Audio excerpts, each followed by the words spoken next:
우찌무라 간조의 로마서 연구 학원 제49강 기도드리고 리딩하겠습니다.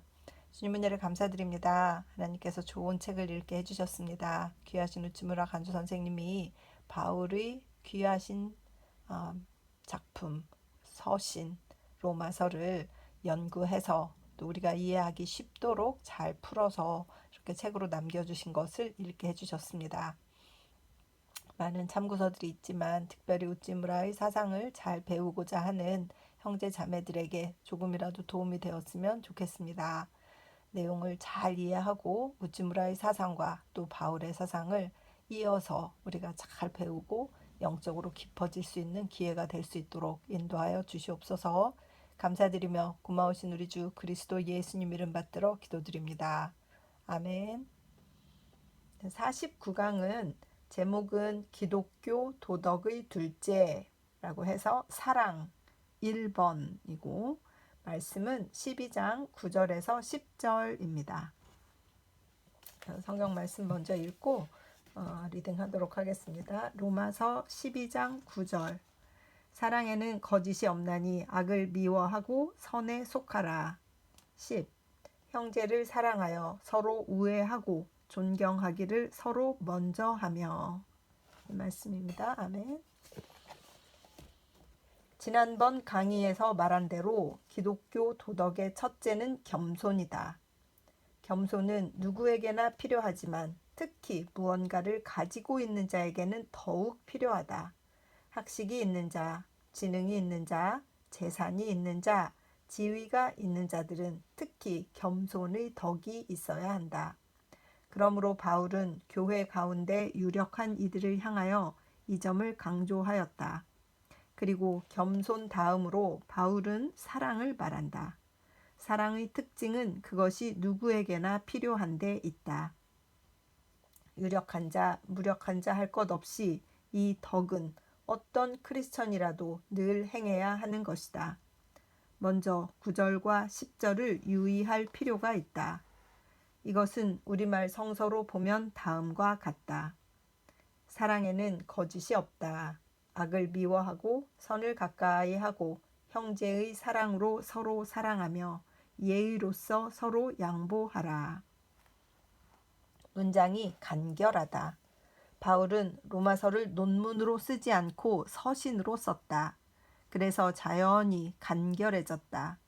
교리를 설명하는데 많은 분량을 사용했기 때문에 마지막을 서두른 느낌이 있어 용어가 마치 전보처럼 간결하다. 그러나 짧은 말 속에 깊고도 높은 진리가 들어있다.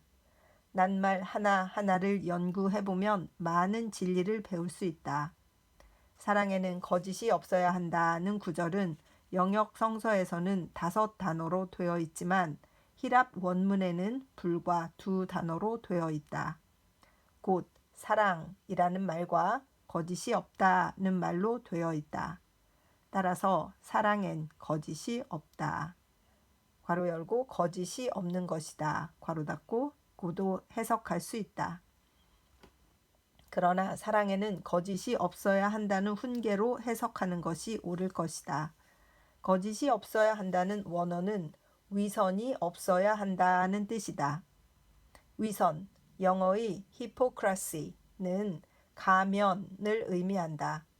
가면이란 원래 연극에서 생긴 말이다. 우리나라에서든 다른 나라에서든 최초의 연극은 배우가 가면을 쓰고 무대에서 연기를 하는 것이었다. 그러므로 사랑에 위선이 없어야 한다는 것은 사랑을 배우처럼 연극하듯이 하지 말라는 뜻이다. 사람은 마음에 악의를 품고 있으면 서도 사랑하는 척 할 수 있다. 이 세상에서 행해지는 사랑이란 대개 이런 것이다. 곧 얼굴에 사랑의 가면을 쓴 것뿐이다. 인생에서 사랑의 교환이란 대개 가면극이다. 불신자는 물론 그렇다. 신자들 중에도 이것이 심히 많다. 우리는 이런 거짓 사랑에 빠지지 않도록 조심해야 한다. 가면의 사랑으로 사람을 대하지 말아야 한다. 이것이 사랑에 대한 일반적인 교훈이다. 그리고 다시 세밀한 교훈을 말하고 있다. 다음에 세밀하게 말하여 양자가 서로 이해를 돕게 하는 것이 바울식 서술법이다. 악을 미워하고라 한다. 먼저 이것을 권한 것은 주의할 일이다. 사랑의 가르침에 관한 세 칙을 말하면서 첫째로 미움을 말한 것은 뜻밖의 일이다.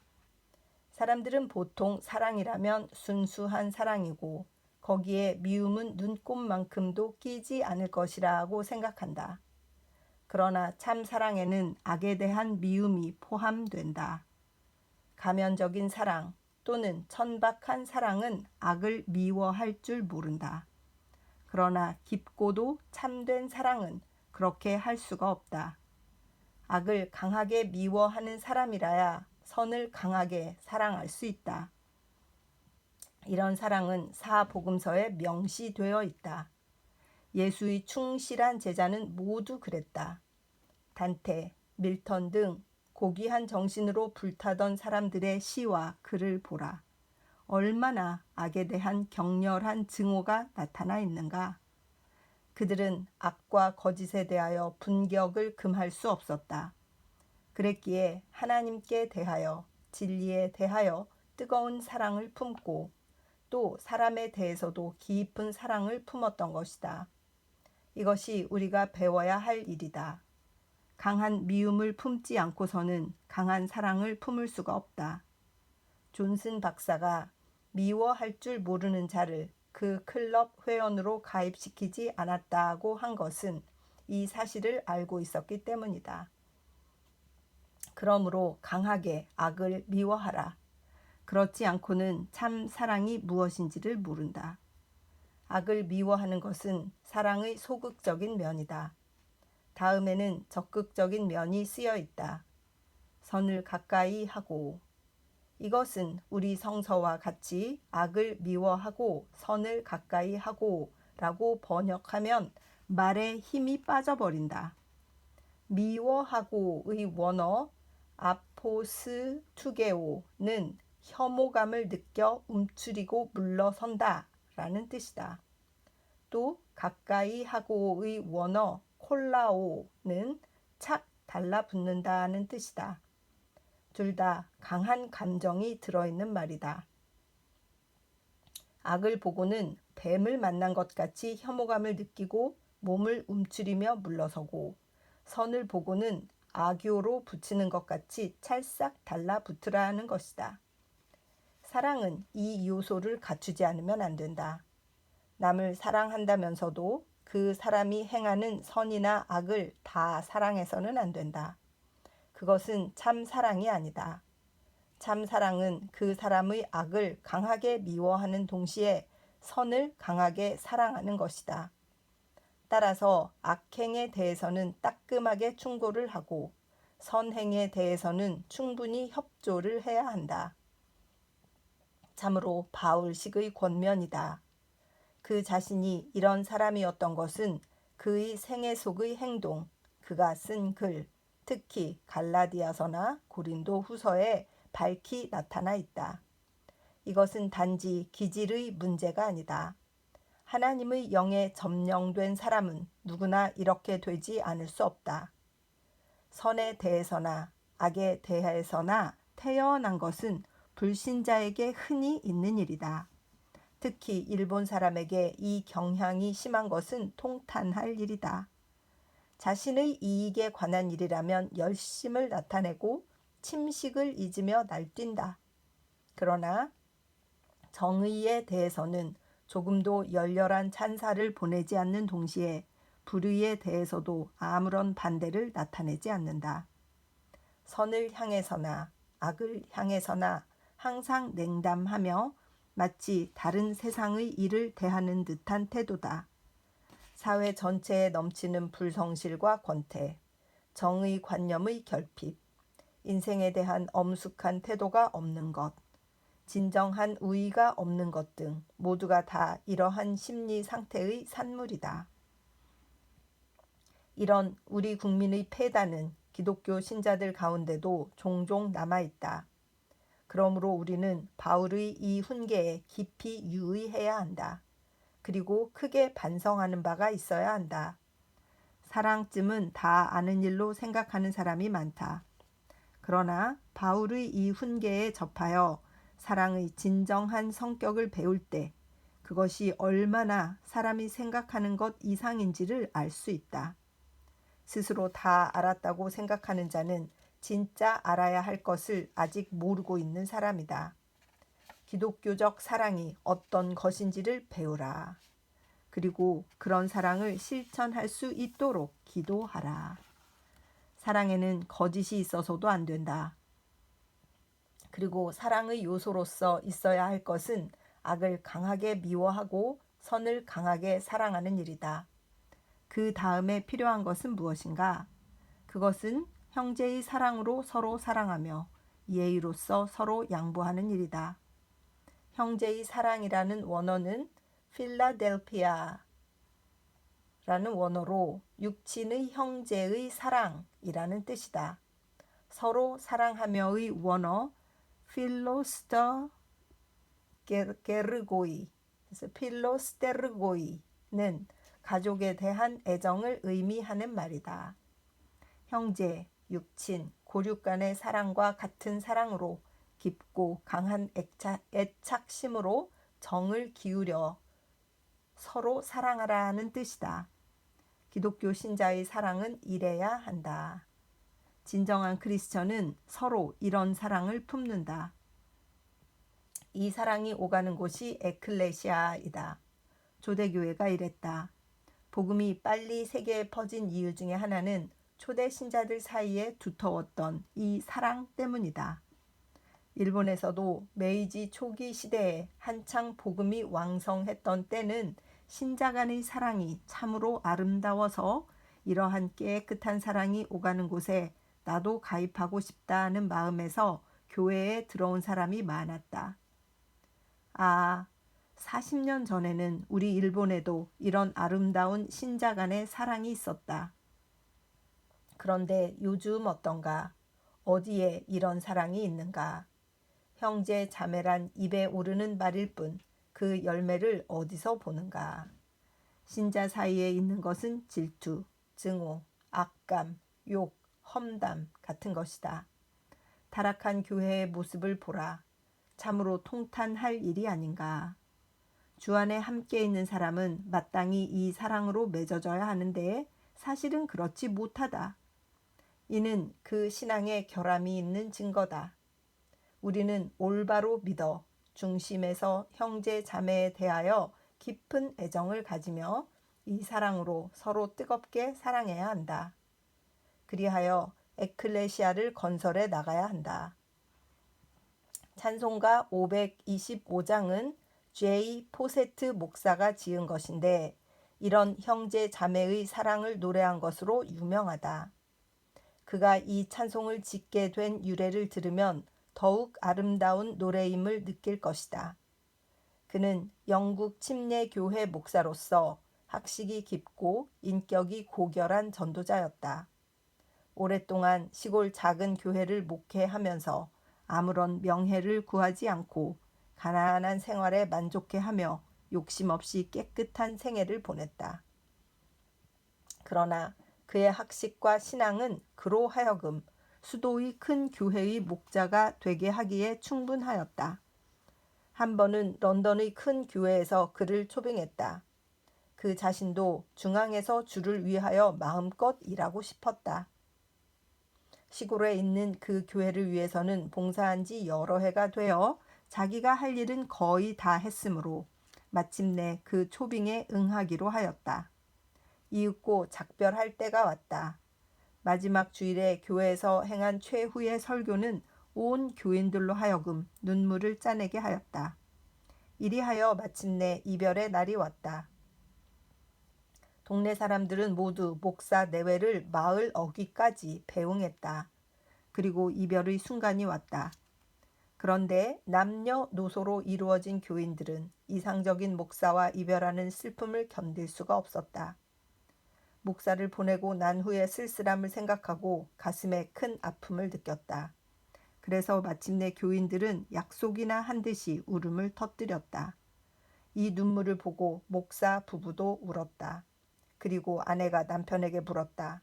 여보, 이 선량한 시골 교우들을 버리고 어찌 수도로 부임하지요? 이 말에 남편은 그럴 수 없지 라고 대답했다. 이리하여 짐을 싣고 가던 마차는 집으로 되돌아가라는 명을 받고 박사는 다시 그 동네의 목사로 머무르게 되었다. 동네 사람들의 사랑은 목사의 마음을 크게 움직였다. 그때 지은 것이 이 찬송이라고 한다. 주 믿는 형제들, 사랑의 사귐은 천국의 교제 같으니 참 좋은 친교라. 때는 1782년, 지금으로부터 140년 전의 일이었다. 요즘 와서 이런 일은 좀처럼 보기 어려운 아름다운 일이었다. 신자 간의 사랑이 희박해진 오늘, 우리는 특히 이 아름다운 일과 이 아름다운 노래를 상기하게 된다. 다음은 예의로서 서로 양보하며이다. 이것은 의역이지만 대체로 원뜻을 잘 전달한 번역이다. 영어 성서에서는 in honor preferring one another 라고 하였다. 이는 명예에 있어서는 서로 남을 나보다 낮게 여기라는 뜻이다. 명예의 원어는 티메로서 존경이라는 뜻이다. 사람이 사람에 대하여 품는 존경심을 말한다. 그러므로 이 경우에는 신자가 형제를 대하여 그 또한 자기와 마찬가지로 그리스도에게 구속받아 하나님의 아들이 된 자임을 인정하고 품는 존경심을 가리킨다. 고대. 이 말을 로마서 2장 7, 10절, 히브리서 5장 4절 등에서는 존귀라고 번역하고 마태복음 27장 6절에서는 갑이라고 번역했다. 곧 타자에 대하여 품는 가치의 느낌을 가리킨 것이다. 형제에 대한 존경심에서 서로 남을 나보다 낮게 여기라는 것이다. 곧 형제에 대하여 충분한 경의를 품고 자기 이상의 사람으로 대하라는 뜻이다. 말년에 바울이 빌립보 신자들에게 오직 겸손한 마음으로 각각 자기보다 남을 낮게 여기라. 빌립보서 2장 3절 라고 권면한 것이 바로 이 마음이다. 사랑은 무례히 행치 아니하며 고린도전서 13장 5절라고 한다. 너무 친하여 버릇없이 구는 것은 사랑이 부족한 증거다. 형제에 대하여 깊고 참된 사랑을 품을 때 서로가 남을 나보다 낫다고 생각하여 그 사이에는 아름다운 예의와 양보가 존재한다. 형제의 결점만을 보는 것은 사랑이 부족하기 때문이다. 그리스도에게 구속받은 자, 하나님의 아들이 된 자, 후에 그리스도를 닮는 영광의 모습으로 변할 자, 이것이 곧 형제 자매다. 그러므로 먼저 품어야 할 것은 존경심이 배어있는 사랑이다. 사랑 속에 있는 예의, 겸양이다. 보통 사람이라도 하나님이 지으신 자로서 또는 영적인 존재로서 그들에 대하여 경의를 품는 것이 당연하다. 하물며 그리스도가 그를 위하여 목숨을 버려 구속해 주신 형제 자매에게는 특별한 존경심을 품는 것이 당연하다. 오늘날 신자 사이에 사랑의 결핍이 두드러진 것은 물론 신앙의 쇠퇴로 말미암은 것이지만 또한 바울의 이 교훈을 잊어버린 것도 원인이다. 존경심이 없는 곳에서 사람들은 서로 무례하게 되고 무례하게 되면 서로 다투게 된다. 곧 사랑에 예의가 없으면 그 사랑 자체가 사라져 버린다. 이제 예의와 존경은 도리어 불신자들 사이에 있고 신자들 사이에는 없다. 따라서 신자들은 신용을 잃어버렸다. 기독교 신자가 동일한 신자인 주인을 섬기는 경우 그는 주인을 자신과 마찬가지로 생각하며 또 특별한 사랑을 요구하고 아무런 예의도 표하지 않을 때는 크게 불쾌감을 느낀다. 이런 일은 우리나라 신자들 사이에서 큰 폐단이다. 9. 10절을 되풀이하여 정독하라. 얼마나 깊고 또 빈틈 없는 훈계인가. 먼저 사랑엔 거짓이 없다고 일반적인 교훈을 하고 다음으로 새칙에 들어가서 그 첫째로 악을 미워하라는 중요한 교훈을 하여 사람들이 소홀히 하기 쉬운 점을 경계하며 다음에는 선을 기뻐하라는 주의를 주고 또한 형제의 사랑으로 서로 사랑하며 라고 적극적인 권면을 한 뒤 다음에는 예의로서 서로 양보하며 라고 사람들이 잊어버리기 쉬운 점을 깨우치고 있다. 참으로 더할 나위 없이 극진한 사랑의 가르침이다. 핵심 강해. 기독교 도의. 둘째, 사랑. 겸손은 누구에게나 필요하다. 그러나 특히 유력한 사람에게 필요하다. 오만은 특히 재능에 따르는 죄다. 그러므로 3절에서 바울은 겸손에 대하여 말하기 시작할 때 내가 받은 은혜로 말미암아 너희 각 사람에게 말한다. 너희가 거만하여 분수에 넘치는 생각을 하지 말라고 한다. 너희 각 사람이라고 번역된 원어는 너희 중 이름 있는 자 또는 능력 있는 자라고도 번역할 수 있는 말이다. 영어로 번역한다면 to all who are among you 이다. are는 단지 있다라는 조동사가 아니다. 존재를 인정받는 자, 곧 이른바 교회의 유력자다. 이는 갈라디아서 6장 3절에 사람이 만일 있는 것 없이 스스로 있다고 하면 이는 스스로 속이는 일이다 라고 한 그것이다. 내가 너희 중 가진 것 있는 자에게 말한다. 거만하지 말라고 한 바울의 용의 주도함을 생각하라. 겸손은 특히 유력한 자에게 필요하다. 그러나 사랑은 누구에게나 필요하다. 사랑 이외에 아무것도 누구에게 빚지지 말라고 했다. 즉 아무것도 빚지지 않은 크리스천도 사랑의 빚만은 누구에게나 지고 있는 것이다. 하나님이 나를 사랑하신 것 같이 나는 남을 사랑해야 한다. 이것이 나의 의무요 책임이다. 사랑에는 거짓이 없어야 한다. 사랑은 자선과 마찬가지로 단순해야 한다.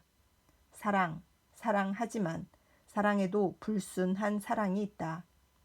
사랑에는 위선이 없어야 한다고 번역하면 원어의 의미에 가장 가깝다. 이것은 영어의 hypocrisy, 위선과 원어가 같다. 사랑에는 가면을 쓰지 말라. 또는 사랑에는 연극적이 되지 말라. 사랑을 할 때 배우와 같이 하지 말라. 그리고 크리스천의 사랑은 솔직하고 적나라하고 자연적이어야 하며 연극적 가장을 한 것이어서는 안 된다는 교훈이다. 단순한 사랑에 다시 정의를 내린다면 이는 악을 미워하고 선을 가까이 하는 것이 되어야 한다. 사랑에도 소극적인 면과 적극적인 면이 있다. 악을 미워하는 면과 선을 가까이 하는 면이 있다. 특히 유의할 것은 악을 미워하는 면이다. 사랑은 사랑이지 악을 미워해서는 안 된다고 하는 사람은 사랑이 무엇인지를 모르는 사람이다. 정말로 사랑하는 사람은 동시에 정말로 미워하는 사람이다. 존슨 박사의 유명한 말 중에 강하게 미워하지 않는 자는 우리 클럽의 회원이 될 수 없다는 말이 있다. 사랑하는 때도 진정으로 사랑하고 미워하는 때도 진정으로 미워하지 않는 사람은 참된 사람이 아니다. 악을 미워하라고 했다.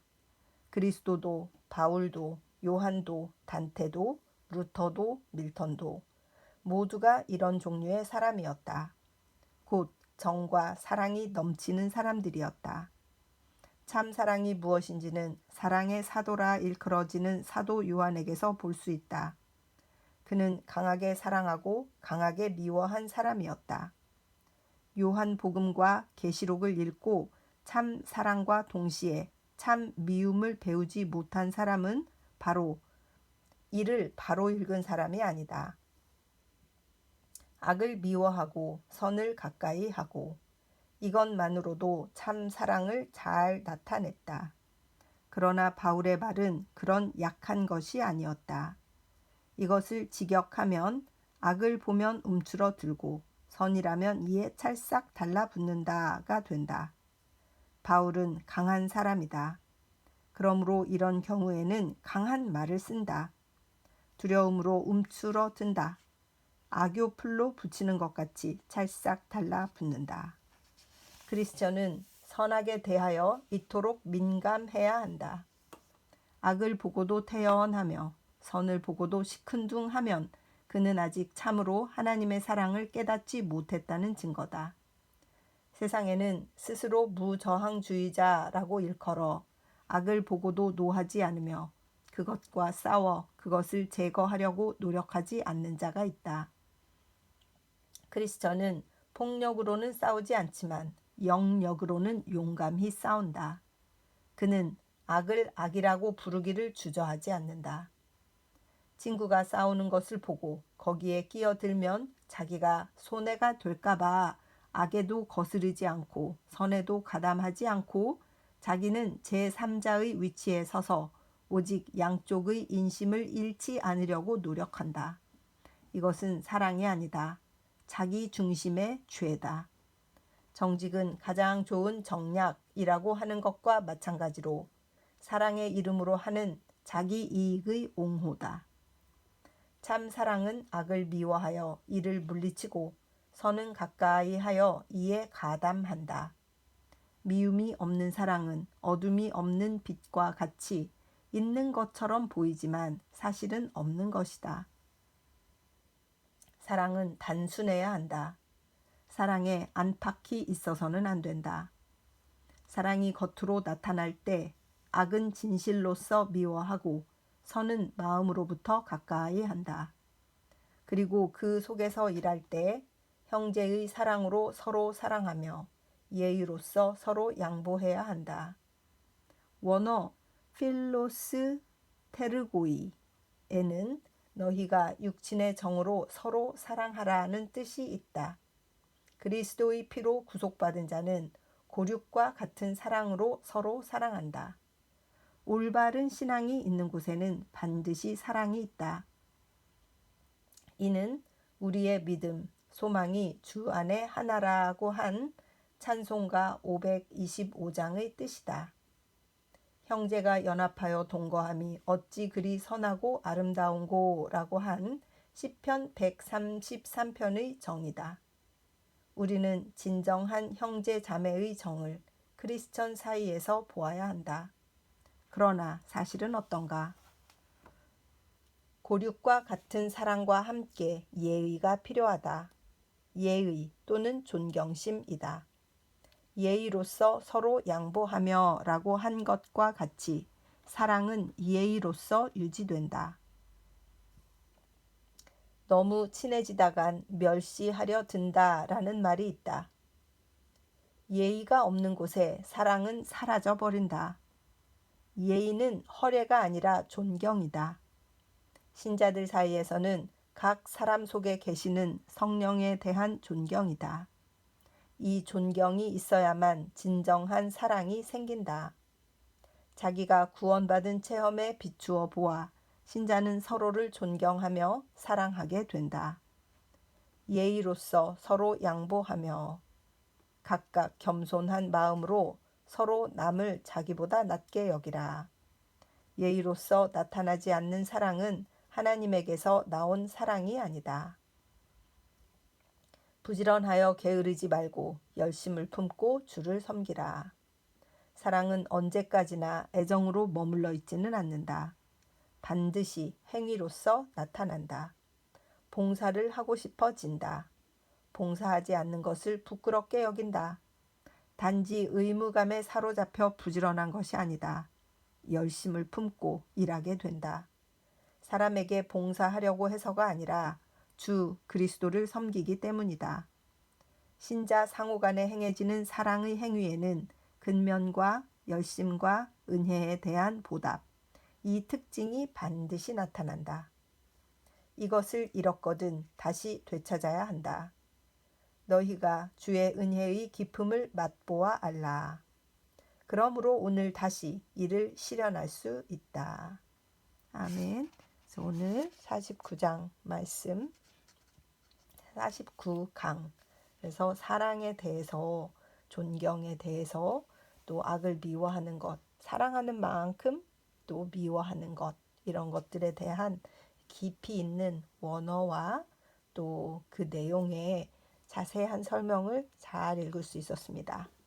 그래서 사랑은 단순해야 하고 예의가 있어야 하고 행위가 따라야 하고 근면, 열심, 은혜에 대한 보답이 나타나야 하는데 이것이 겉으로도 나타나야 한다라는 말씀이 좀 기억에 남고 또 사랑하면 행동하게 된다는 이 말이 정말 가슴을 찌르기도 하고 매우 격려가 되는 것 같습니다.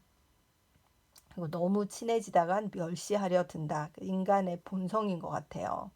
그래서 친해질 때 예의를 지키려고 우리가 또 기도하고 겸손한 마음으로 다른 사람을 나보다 더 나은 사람으로 여기는 이런 예의 있고 양보하는 이런 크리스찬이 되고 싶다라는 생각을 하게 됩니다. 기도드리겠습니다. 주님 은혜를 감사드립니다. 사랑이 악교로 딱 붙이는 것 같은 또 미움은 그것을 볼 때 아주 움츠러드는 것 이것에 대한 원어의 설명까지 곁들여서 우찌무라 선생님이 로마서 12장 9절 10절의 말씀을 잘 강의해 주셨습니다. 우리가 살면서 다소 위선적인 삶을 살 때가 없지 않다고 고백할 수밖에 없는데 그것이 예의가 있는 것이 아니라 진정으로 사랑할 때 그를 겸손함으로 상대를 높일 때 그것이 진정한 그리스도인의 사랑이구나라는 것을 느꼈습니다. 이런 것들을 실천하며 삶으로 단련되는 그런 귀한 성령이 충만한 성도가 될 수 있도록 인도하여 주시옵소서. 감사드리며 고마우신 우리 주 그리스도 예수님 이름 받들어 기도드립니다. 아멘. 사랑하고 축복합니다.